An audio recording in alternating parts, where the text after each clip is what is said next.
I'd like to welcome you all here today, good afternoon, to the House of Commons on behalf of the Breastfeeding Manifesto Coalition.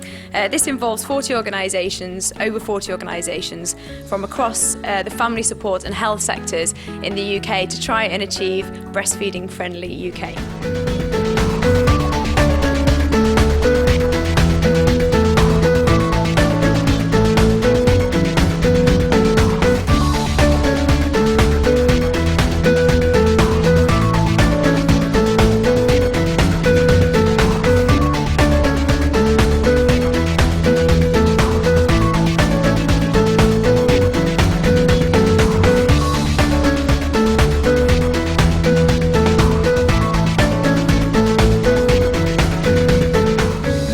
My name is Charlie Webster. I'm a TV sports presenter and athlete. And I'm also a very proud ambassador for Best Beginnings, which is about giving babies the best possible and healthiest start in life. From my own point of view, I do a lot of campaigning to try and get kids and women into sport. Bringing it back from a breastfeeding perspective, my mum was a single parent and a teenage parent mum at 15, and she breastfed me, and I used to be a professional athlete and I run marathons, so breastfeeding is a very good thing. For a woman, it's very important before, during and after pregnancy to exercise, not just for their own benefits, but also that this will then get passed down towards entire families and generations and to their child, and that's what it all comes from. And also any mums out there, we've got a couple there, that actually while you're breastfeeding now, you're burning 500 calories. Come on. See, it is a good thing. So for me, helping women and families, it all starts at the beginning. Whether it's me who's trying to get kids in schools, encouraging them to move and to take on exercise, or whether it's me working with middle-aged men, which I do also, to try and encourage them into fitness and exercise, it all comes back to the very beginning. Something else I do quite a lot of is encouraging kids to move about, not just for physical aspects, but also for mental aspects, which is hugely important too. Confidence, when I used to train as a teenager, I used to be a 400-metre runner. It was all about my confidence and focus, and I had a lot of boiled up aggression from my childhood that I needed to release. So they're other key factors of exercise, basically. So that's what my involvement is, and I'm very proud to be stood up here today from that point of view. Today marks the beginning of National Breastfeeding Week 2010, which we all know about. So up and down the country, events are being held to promote the benefits of breastfeeding and need for improved support for local communities. I think you'll all agree. The event celebrates the achievements in breastfeeding support since National Breastfeeding Week in 2007, which is when the Breastfeeding Manifesto was launched. Congratulations to that. We're hosted here today as guests of the Breastfeeding Manifesto's many parliamentary supports, including Emily Thornberry MP, and we're very grateful to her for helping us to celebrate and reflect on the need for future joint working. Unfortunately, Emily cannot be with us this afternoon, but we are joined by a number of her fellow supporters. And I'd like now to hand over to Graham Allen MP, who I know shares some similar views as myself. Graham has been the Labour MP for Nottingham North since 1987 and an avid supporter in giving children the best possible start in life.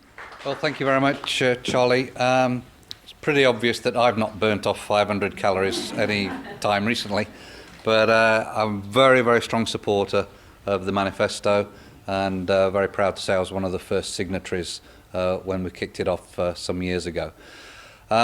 Probably, if I'm known for anything, it's probably the concept of early intervention, which is getting to babies, children and young people to give them the social and emotional capability to make the best of themselves, and not to end up in all those things that you hear about, whether it's drug rehabilitation, trouble with the police, not making the best of themselves at school, or not having aspiration to work. And in my city, and I'm very pleased to be joined by fellow Nottingham MP, new MP, Lillian Greenwood at the back in pink, who I hope is going to be a staunch supporter of the manifesto. I know she will be. But in our city, we have some very severe problems that we are trying to combat by early intervention. And what better early intervention, what earlier intervention is there other than better than breastfeeding? And it's really very central to what we do.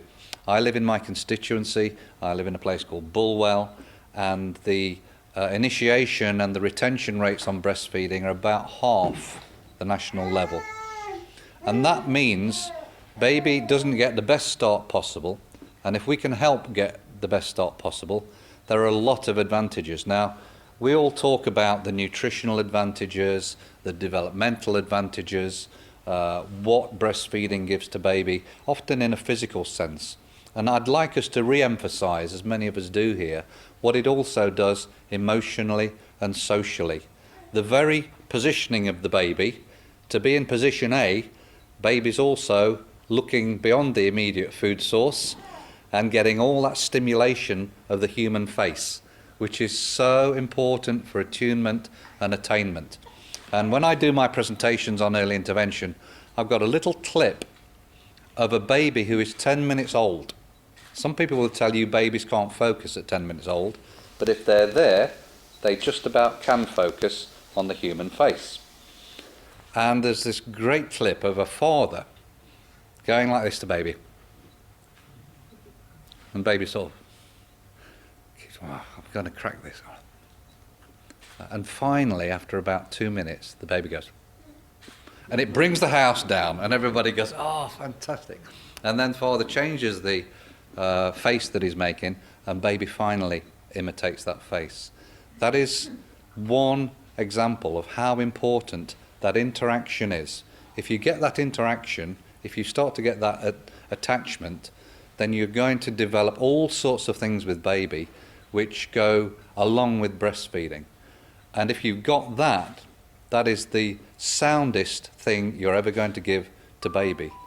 And I think if you look at some of the studies that have been done, there's a famous study, I just reminded talking to my friend over here about the ACE study in America, ACE, where they took a lot of people who were in their 50s and 60s and gauged the numbers of heart attacks, diabetes, mental disorder, and tracked back to their childhood and figured out who'd had a dysfunctional early development, who hadn't breastfed, who hadn't got proper secure attachment with mother and father, and the correlation between the two is immense. So for me, it just reinforces the message about early intervention, and that is if you can get it right in the first few days, weeks, months, then you're going to give the best possible foundation. And really that's what the essence of early intervention is. So fantastic work that's been done by all the people involved in the Breastfeeding Manifesto. You do great work, you continue to do great work.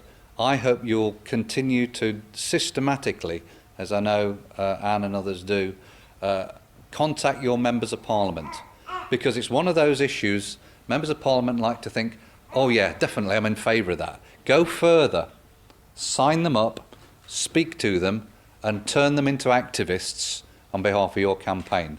And if you do that, not only will you go from strength to strength, but so many of those children who end up costing us literally millions and millions of pounds will actually be growing up to be better citizens and capable citizens. And finally, just in case there's a member of the government in the audience, if you spend a little, as we've done in Nottingham, on our family nurse partnership, where for £700,000 we have 1 in 3 teen mums and their children, and I'm used to being heckled, it doesn't matter, 1 in 3 single mums and their children being helped for £700,000. For the same amount of money, you can wait till some of those young people go wrong, and it will only buy you 3 people in a secure unit, banged up at the age of 16 for a year. So you can either do 130 plus children, or you can wait and spend that money later.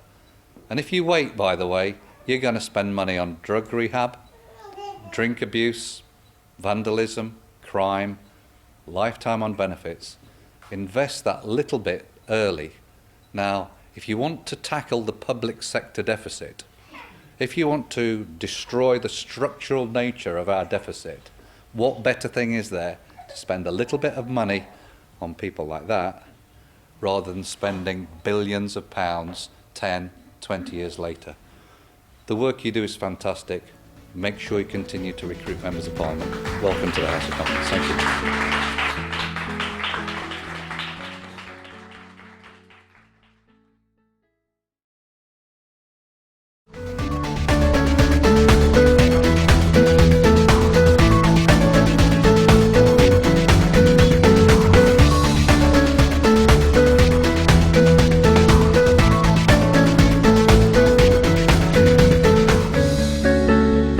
My pleasure to introduce Dr. Judith Meek, who's the consultant paediatrician, I'm going to get this right, I'm going to read it, at the University College London Hospitals, and speaking today as a representative of the Royal College of Paediatrics and Child Health. She's going to be talking a bit about the Manifesto and its progress alongside Alison Baum, who's the CEO of the Best Beginnings charity and the co-founder of the coalition. Well, thank you very much. A warm welcome to all of you. I'm going to be talking really about what the Coalition campaign is. We know we're here to increase breastfeeding rates in the UK. And I'm going to tell you a bit about what we've all achieved since 2007 and what we still need to do and how you can all help. Well, let's go over the things we all really know. Why does breastfeeding matter? I'm a paediatrician. I see it every day and I know it matters for babies. All the things Graham said, but also increased or decreased rate of hospital admissions. General childhood infections like ear infections are much less likely if you're breastfed. But what about the mothers? You're less likely to get ovarian cancer and breast cancer, and those are the two of the big ones really, and if you can prevent those, it's very important. And in public health generally, investing for the future, let's have a population who's breastfed, who's less likely to suffer from obesity, diabetes and coronary heart disease and hypertension. These are all big on the public health agenda. And it's been shown that breastfeeding is one of the single most effective interventions in reducing the infant mortality rate. And the infant mortality rate is a very good marker of other childhood poverty and health inequalities. And it's been shown it would be more effective than stopping smoking, than reducing teenage pregnancies. It's a very big effect. And here's just one graph to illustrate how we're doing in the UK. And I'm afraid it's dismal.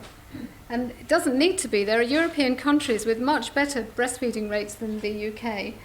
So this is a graph where the percentage of women answering a questionnaire across the UK, it was done in 2005 but published in 2007, is on the y-axis going up, and on the x-axis going across there's the age of the baby. And this doesn't increase in equal units. About halfway across we're at 6 weeks, and at the end we're at 9 months.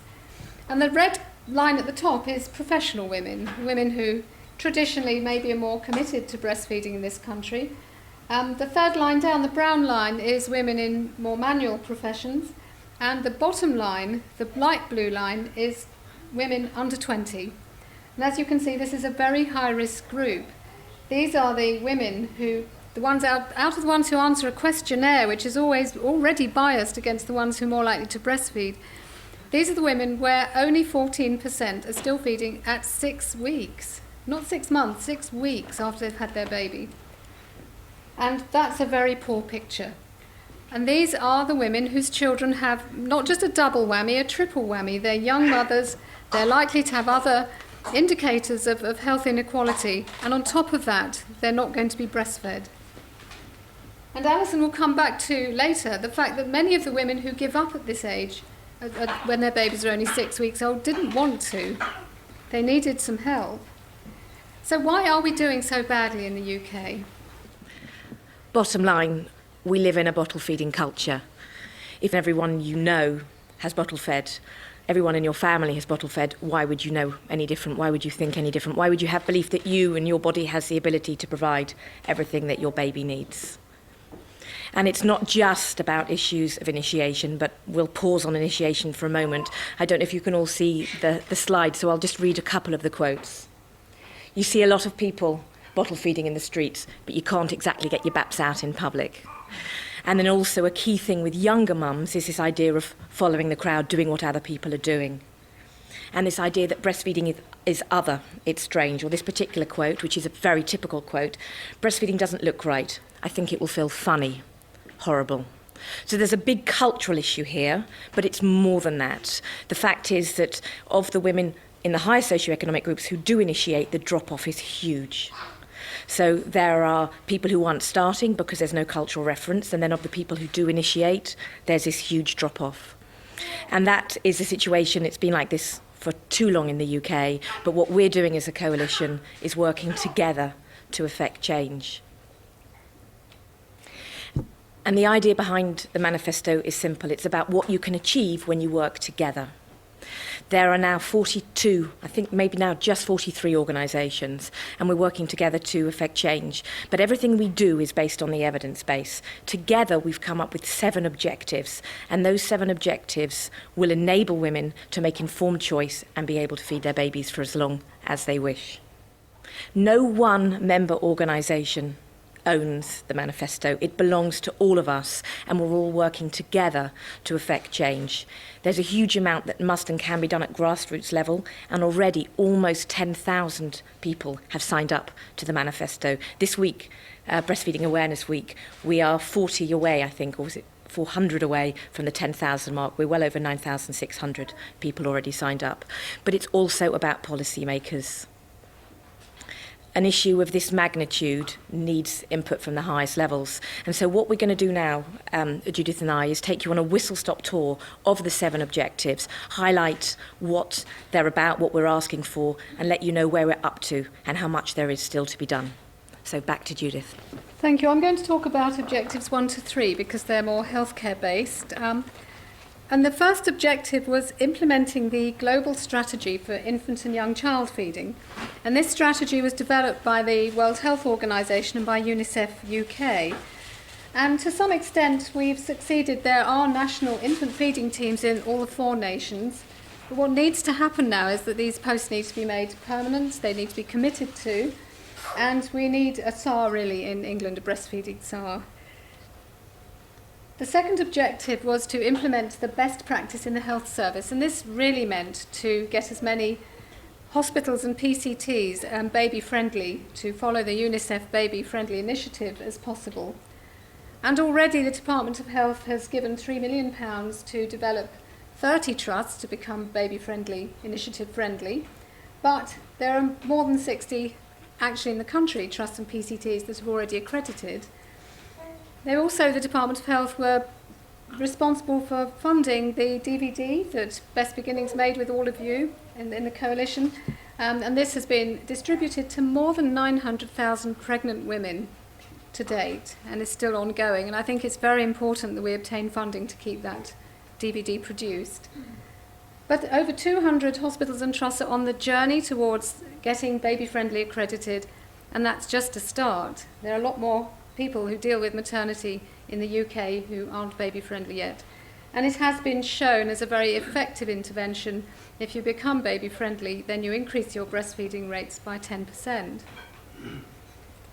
And objective 3, this is a big one really, is improving the training for health professionals.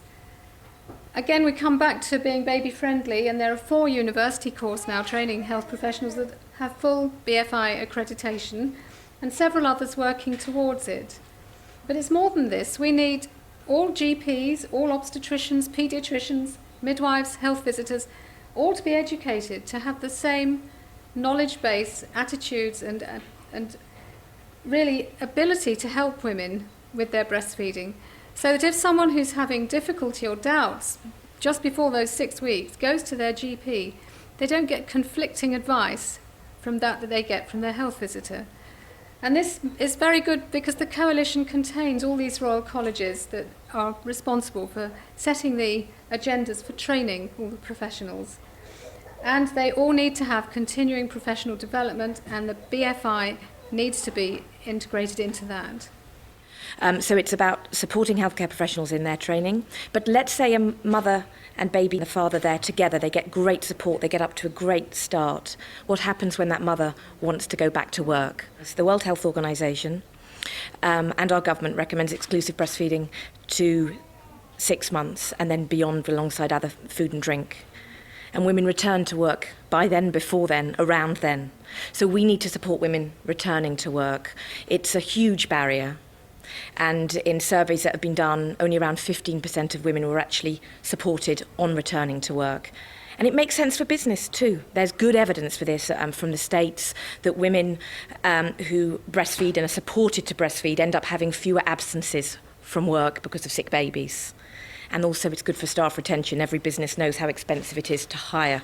If you can hold on to women, hold on to good staff, great. And actually only last night I was talking to a friend of mine who works at the Health Foundation.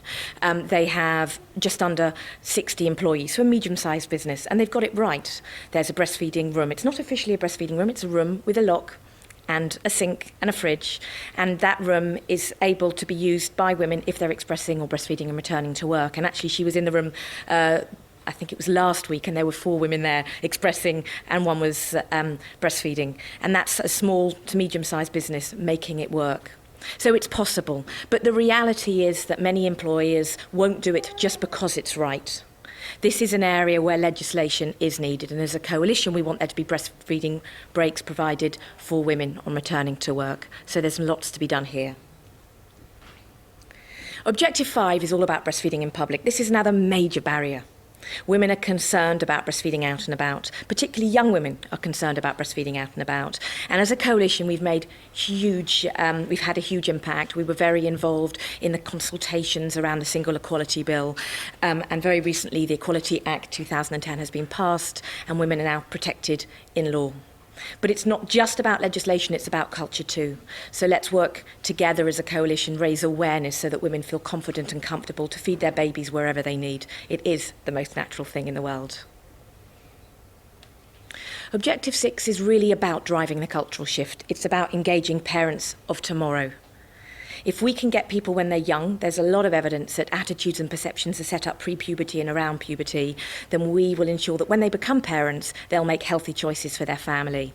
And some progress has been made. For example, in Northern Ireland, there is now a CD-ROM that's being used and breastfeeding's in the curriculum.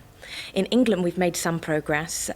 We were funded by DH London to do a scoping project around a curriculum guide.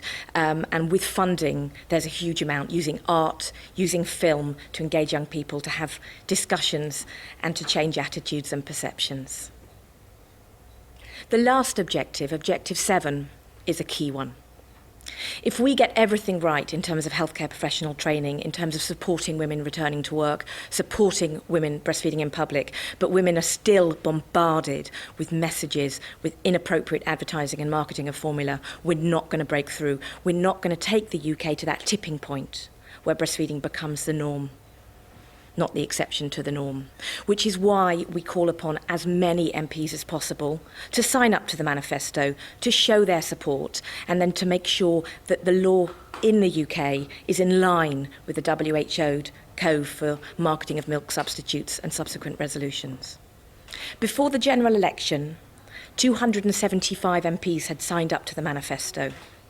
With many new MPs coming in, we're currently just under the 200 mark. With your support, we can get to where we were before, but up a level. This is about input now to lay foundations for a healthy life and a healthy start for the next generation of babies. And I'd urge all MPs to lend their support, and together we can make real and lasting difference. Thank you.